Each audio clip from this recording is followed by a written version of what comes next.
And credit has to be given to this gentleman here, Mr. Daniel Falconbridge, the editor of Wargames Illustrated, because Daniel, keeping up a printed magazine in a niche market like Wargames, that must take some doing in the current climate when everything is going digital.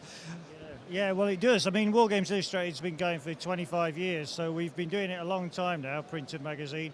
It was launched at Salute many, many years ago, and we've still got the printed magazine going. It is still selling, but actually we're getting into the digital age ourselves, because we're showcasing today, actually, at the stand behind us, the WI Digital, which is the electronic version of the magazine. So you can now get WI for your iPad, for your Kindle Fire, for your Android tablets as well. So yes, we're still there on the shelves in newsagents in the UK, but you can also get us from the Apple stores now and things like that as well. So yes, we're still there as a printed magazine, but we are going digital as well.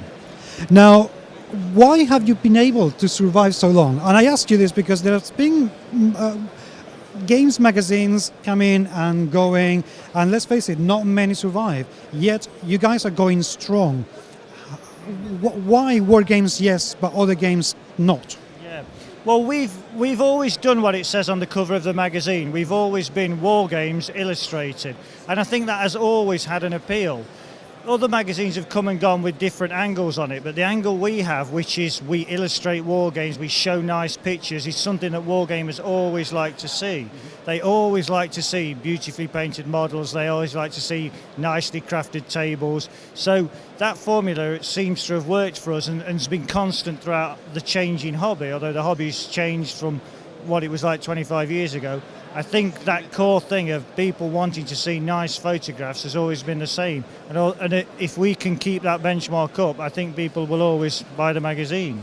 And you say the hobby has changed. How has it changed for you guys in the last 25 years? Well, there's been obvious things like the magazine's gone full colour, so it used to be black and white, it used to be, you know, quite a lot of text. We've always had nice pictures, but it's heavier picture based now, really, and we can, you know, cameras are better than they used to be, digital design is better than it used to be, so we can showcase the figures and we can showcase games better than we ever did before. The hobby is more aesthetically pleasing than it used to be. You know, it used to be just a cloth on the table and unpainted figures was good enough. That's not the case anymore. You know, you've got companies like Warlord who are producing lovely books and upping the standard of quality, and that's been a big change in the hobby. The aesthetic side of it, I think, just the look of a war games table now doesn't look like it did 25 years ago. And in addition to that, I mean, just looking around today in Salute, you're spoiled for choice as to what to cover in the magazine because the offer is increasing quite a lot. How do you guys go about choosing the material that's right for the magazine? Yeah, well, yeah, it is tempting to think, how do you fill a magazine up every month just about wargaming? But we're dealing with the whole of human history in a way. We're dealing with, you know, the whole of conflict through for 4,000 odd years. So there's always someone doing something new. And we do like to do things that are new. There's certain periods that will always be big hitters, is Napoleonic, World War II, American Civil War. They're always popular. People are always going to get into Waterloo and always get into D-Day, but also people like weird things that they've not heard of before. I've never heard of a conflict against the Italians and Abyssinians, or don't know anything about the Maori Wars. So we try and do something that's very popular and something that people have not heard of. Those two things, those two lines of enquiry seem to be what people like, and that's what we try and balance the magazine off against. Very popular stuff, very obscure stuff.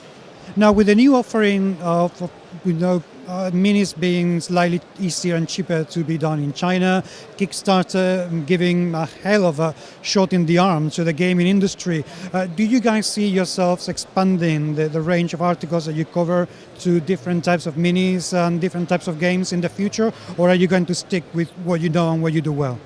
Well, a bit of both, because like you say, what we know and what we do well, why would we not carry on doing that? You know, we're always going to do historical core stuff that we know very well.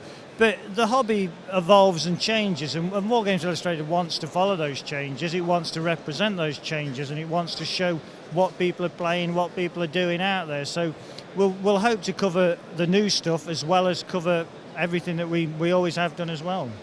And in terms of the distribution of the magazine, okay, digitally people will be able to get it anywhere and everywhere.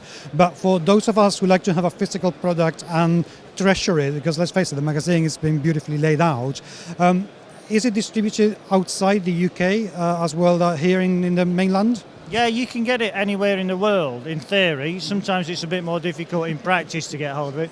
We've got a very good distribution network in America. And also Australia, we've just taken a new distributor on.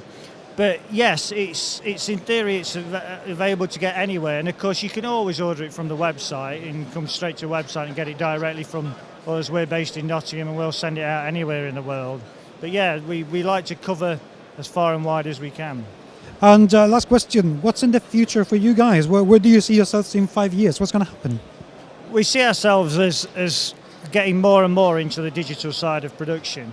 If you look around any public space now, if you're on a train, if you're waiting at an airport, and you look around and see people, what they're reading, they tend to be looking at screens. They're not reading printed material. I'm exaggerating to make a point, some people are, but you know, everyone's looking at their iPads, everyone's looking at their phones, and we want to be part of that. And we think we can represent a dynamic part of the hobby like that. So in our digital magazine, you don't just look at a figure, you can spin it round and see it from the back, and you can watch mini movies. We feel that's very much a part of where Wargames Illustrated is going. Well, best of luck with that. I know you're not going to need it because, come on, you guys know what you're doing.